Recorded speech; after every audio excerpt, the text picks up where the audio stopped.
everyone, happy Halloween. In the spirit of Halloween, I thought I would talk a little bit about this albatross back here, and that's the nice word that I have for it. So, alright, if you've been watching my channel for a long time, you know that I bought this machine in June of 2016, and holy crap, I don't know, there was not a lot of information out there as far as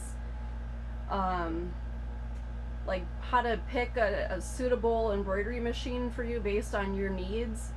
The disadvantage is that most people or companies that purchase these are buying them to decorate or embellish clothing items like hats and polo shirts for businesses, whatever.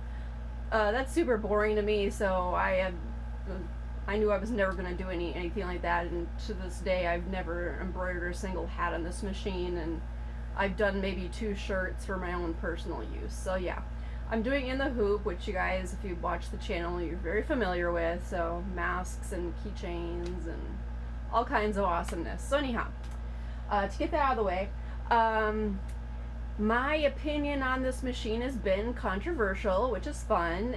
It's good for engagement, so thanks for the views, buds. But anyway, I actually had a good run on this machine. I found a new technician. I started using BG Tech Services. Oops, sorry about that. Let me turn that down. They are based out of the Tampa area, and that's the general area where I live. That's owned by Bill Garvin. Oh, actually, I got his card right here. Alright, so anyway, I'm very happy with Bill and his company because in May of, 2018, I had an issue, like really horrible issues with it. Not relevant in this situation, so I won't get into it. But anyway, he was able to send one of his techs out here on really short notice, which was kind of a lucky thing where the guy had an opening in his schedule, because normally it's like 2 weeks out. And he fixed the machine. It was wonderful. He was very nice, very professional, explained things in a way that a layperson can understand, because that's important. And yeah, I had no issues with the machine until a week ago, when unfortunately I hit the side of the embroidery hoop. It was a design I'd been making repeatedly, so I had it on the machine, and once you have it on there, it'll say, hey, I forgot exactly what it says, but you want to go to where, like, do you want the design to go where it was before? I forgot what it says. But anyway, so I said yes, which normally means it goes to the proper spot and it stitches out and everything's cool. Well, I still don't know what happened. It was the same hoop I always used, the big square one. But anyway, it hit the hoop, needle broke. I got the error code 20, which is the main motor error. So I went onto my computer, went on YouTube, pulled up Redline's video on the error code 20, tried all the different things, got it to 100 degrees, but it was still like the reciprocator needle bar stuff was still not going up and down, so it was just out of commission. So I figured I must have broken the reciprocator, because unfortunately, while it happens, if you use the machine a lot, it's gonna, everyone makes mistakes, so my bad. So unfortunately, I'd broken a couple reciprocators. So I went on Redline's website, because they sell all the replacement parts and supplies, ordered a new reciprocator, and hope for the best. Meanwhile, that was not great for my business, because being October, that is my busiest month of the year, because most of what I sell and make and sell are costume accessories. So yeah, if this had happened a week before that, I would have lost my mind, because I would have lost like a couple $1,000s in income. Luckily, a week ago is when it starts to taper off a little bit, and you just get a couple procrastinators here and there. And so anyway, the reciprocator showed up on Friday. I followed the video by Redline, how to replace it and everything. Still wasn't working right. So I went and took it all apart, you know, tried everything again. No luck. My husband came home, and not from a misogynist point of view, like, oh, I need my husband to help me. But the fact is, I'm not mechanically inclined. He is. He's rebuilt entire cars, and he does most of his own car repairs, and so he's very knowledgeable and very mechanically inclined, and he has experience with this machine too. He helped me replace the motor and all the other reciprocators. So I figured, okay, well, you know, I'll just have to wait for him to get home, and he came home from work, and he did everything too. I figure I must have put the head back on wrong, because it is very tricky. So we tried that a couple times, still nothing. So I emailed Redline. Christian is has been really a nice guy. He's been helpful. So I just email him directly, and I explain, you know, what happened. That, you know, I got the reciprocator. I tried, told him everything, and he sent me a video about the needle depth, but it wasn't that. It was, I forgot what it's called. I'm not good at this, but things behind here, there's some little settings on those needle bars that we ended up adjusting. It was like the second half of the adjusting needle depth video, so it wasn't, I don't know, it's hard to explain. But anyway, we followed his instructions, long story short. That didn't do anything, so then he said, well, check the rotary hook timing, which we've done in the past, and man, that sucks. So he tried that, didn't help, same crappy result, which I should probably tell you about. I was having skip stitches, shredding and breaking of thread. The stitch quality looked like crap. Thread cutter was working only when it felt like it, and I was getting a lot of birds nesting as well. You know, it would have been good to show you an example, but I'm not digging through the trash. Take my word for it. So yeah, wasn't working. Then I looked up Bill Garvin BG Tech Services, their website, to see if they had resources on there, and they did. And he had one that he did for Ganold USA on how to adjust the rotary hook timing. So it was a little bit different procedure. So my husband tried that too, and that didn't solve it either. So at this point, I'm flipping out. I'm having to cancel orders. My mother, who is one of the most wonderful people ever, she had been thinking of doing embroidery herself, and had her eye on the entry level. It's a Brother, it was the SC400, but this one is an SC625. She had seen one at Walmart and was thinking of buying it, but was going to wait until after the holidays, when she had a little more time. And she was very kind, and she actually went and bought it. I'm looking at the box right now, and the machines are over here. So I'm actually going to do some tutorials for you guys on that machine, you know, because I really like to help beginners be a little more confident and encourage them to do embroideries. Anyhow, so the items that I had orders for that could fit in a 4x4 hoop, I did those all on her machine. They stitch beautifully. It's just as good quality-wise as this machine when it's working right. And then the ones that I couldn't, that I didn't already have on hand, it sucked.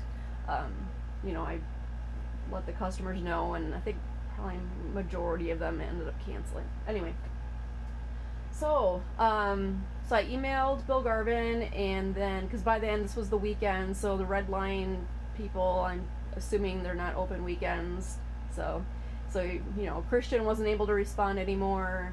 So I emailed Bill Garvin, and then I called him first thing Monday morning, and his texts were 2 weeks out, and I was about to cry, and then he said he was out of state and he would return to Florida on Wednesday, which was yesterday, and that he personally would come out here and work on the machine. He doesn't do service calls anymore, he said, because he owns his own company. He's been in the industry for almost 30 years, so now most of his time is divided between just running of his business and then doing various classes and trainings around the country. So I tell you that just so you have an idea of the experience and skill level of the technician. Well, he was here for 3 hours yesterday, and he said initially, oh yeah, it's definitely the timing. He looked at the reciprocator that I removed that I thought was broken and said, this isn't even broken. So it wasn't a reciprocator. He said I wouldn't have hit the hoop hard enough to have broken it based on what he saw. So now I have an extra reciprocator. I guess that's a good thing. So yeah, 3 hours. He thought it was just gonna be a real simple thing where he adjusts the timing, which he said was way off.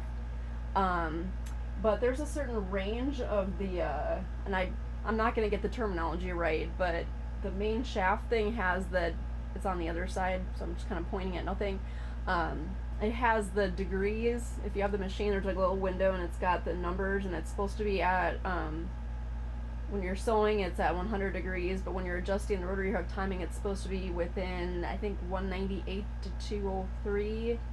Don't quote me, but it's different by machine anyway, so this is definitely not a repair tutorial in any stretch of the imagination.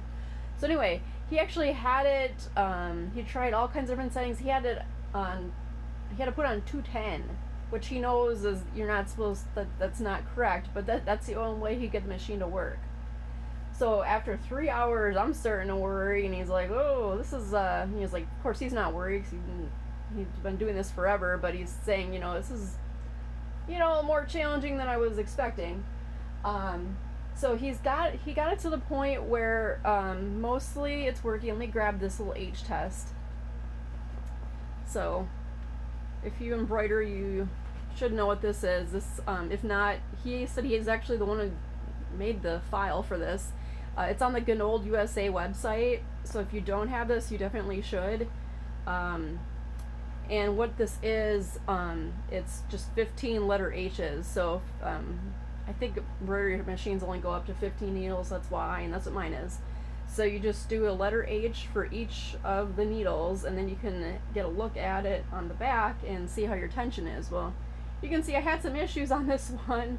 Of course, I got a little bird's nest here. Oh wait, it's upside down. So number 10, I get this lovely bird nest, and then the threads real loose up here, and then number 6 right here, I have all this bobbin thread showing, and you can see it's all white, so that one's terrible. And this one I got almost no bobbin thread showing, but the rest of them are in the acceptable range. So I still can't figure out number 6. I think I'm just gonna completely take the thread out, just all of it on number 6, and just thread it again, and I don't know. But I tried it again a second time, and after I, you know, just double checked everything, cleaned out the lint, and still nothing. So, and I'm still having the same issues, just, you know, less frequently, which is good because I've been able to fill my orders today. He had me do another test. He sent me this one, I guess it's the Fox test. I don't know if there's a name for it, but oops, hope if you could see it. So yeah, he had me do this, and this incorporates all 15 needles. So I don't know much more about it than that. I just figured he told me to do it, so I'm gonna do it. But yeah, this is needle number 6. I changed it to purple because I needed to actually use the green, so I had to put on another needle. Yeah, it's, I don't know. I really hate this stuff because I love I like embroidery. I love to embroider. I just can't stand the troubleshooting and then the other crap, which that's probably typical of anyone. But anyway, I don't know. It's not enough to make me want to go find another career or anything. But so yeah, he actually is gonna come back next week because he said at this point he needs to take the entire machine apart and figure out maybe the reciprocator, the new one, is bad. It was a different color. Normally the plastic part of it is white. This one was black, so he thought maybe, you know, maybe it's a bad one or something. You know, since it looked different from what they usually look like, but I got it directly from Redline, so who knows.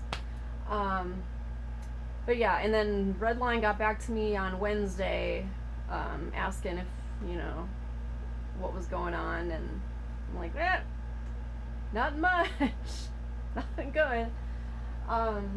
So I'm still having the issues, just far less frequent, and I can use 13 or 14 of my needles. 15 was just making me just spew cuss words today. Luckily, I work alone, so no one was around to be offended.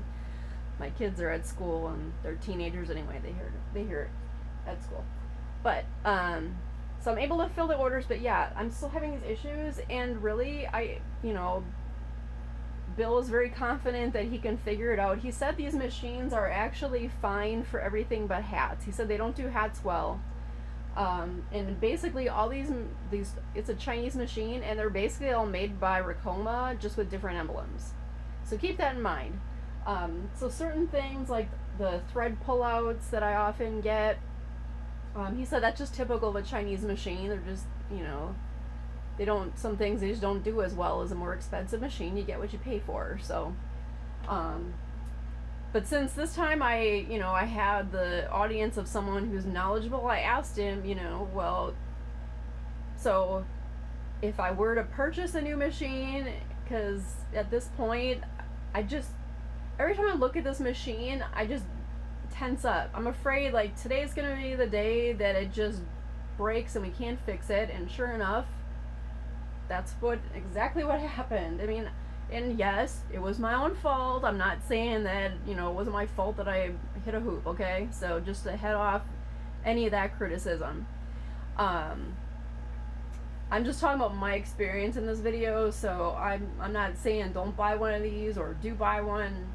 You're all adults, and nowadays there seems to be a lot more information out there. What I would say is talk to a really experienced technician, and one who doesn't have a financial stake in the decision, like they're not also like a dealer for the machine, because they're going to be biased, whether they're commissioned or not, So anyhow, he suggested to me, like for my personal preferences and needs, a Happy Journey, which is $6,500, like if you don't get the cap driver for it, which I wouldn't, because I don't do caps.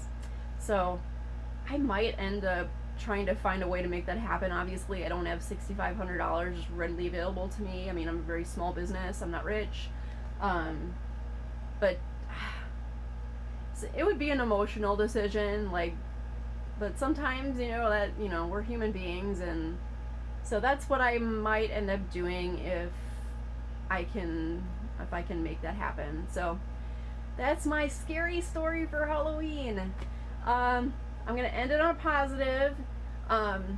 This month was my best month ever. I still sell on Etsy almost exclusively. I do one local event, and I may expand. I'm finding out about some local markets that are apparently good that I might try. But anyway, I had my best month on Etsy ever.